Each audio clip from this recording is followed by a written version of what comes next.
Hi, I'm Kelly Thompson, and today I'm turning 31 years old in this beautiful city of Las Vegas. And true to form, I have insisted that I make my own food for my own party, and I'm going to be making one of my favorite things today, and that's bruschetta. Now, when making bruschetta, it's kind of good to have day-old bread. You can use fresh bread because you're going to bake it, but if it's a day or two old, that's great. And it's always better to cut the bread in segments. It's easier that way. And I'm using a bread knife. You just want to use a really good serrated knife, not a flat edge, but serrated. I'm going to cut that in sections again. And then I'm going to do 1/2-inch slices and put them on a board. You can use a metal board. I always prefer stoneware because it really bakes evenly. It makes a crispier crust on things. So I'm putting them on here, and I'm going to drizzle them with a little bit of olive oil, and my secret is to put salt on top of that too. And after that's been in the oven for 5 minutes on each side, it comes out like this. Except you can keep yours on the plate. Alright, now I'm going to show you what I put on top of my bruschetta. Now, I take some spinach, and I've already washed them in a salad spinner. And I chopped the spinach up really finely, and I put them in this bowl along with the tomatoes that I sliced, and I'm going to show you what I did.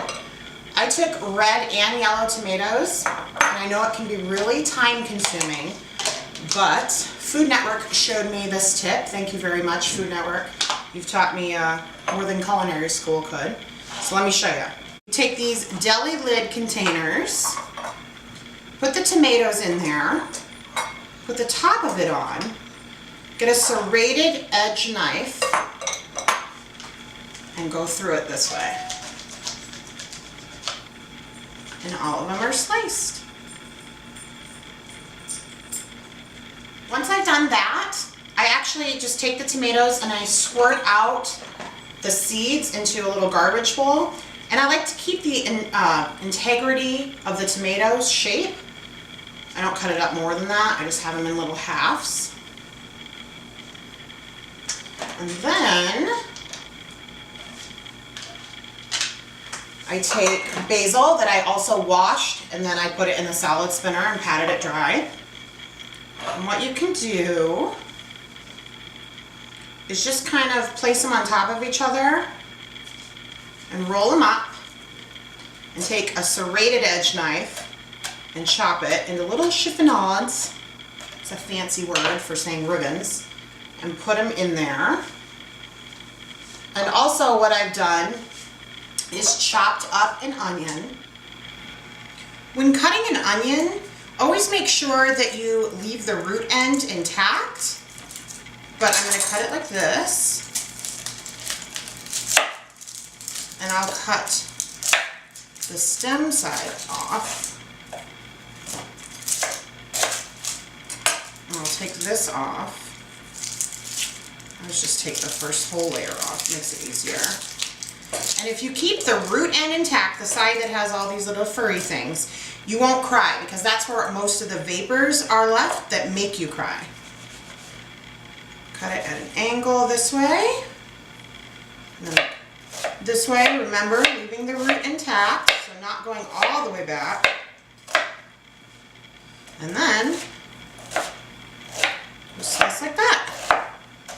You have all these perfectly uniform pieces. And what we're going to do with these pieces is put them in a bowl.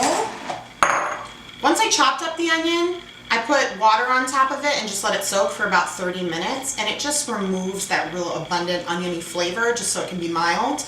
And we're using a red onion. Alright. Put that in there. And then I'm also going to put some garlic. You can use one of these fancy garlic presses, which is extremely easy. Or you can take an onion, get the skin off of it, and if you put a little bit of salt right on top of it, it's going to chop up a lot easier. It's almost going to become like a paste. So a little bit of kosher salt. And just chop it up.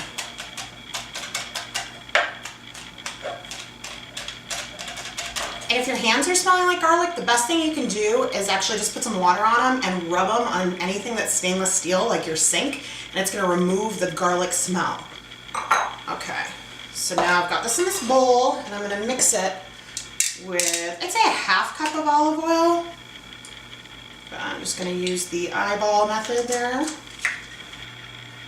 A couple splashes of balsamic vinegar. A lot of freshly ground pepper. A lot. And I'd say a tablespoon of salt. We want to wilt everything down. And just mix to combine.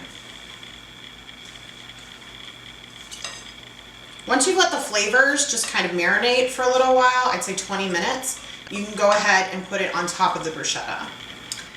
And make sure when you assemble it that you're ready to eat them, because you never want to put tomatoes in the refrigerator. They will actually soak up any flavors you have going on in there. All right, let's give them a try. Delicious. Well, thank you for cooking with Kelly, and I'll see you next time.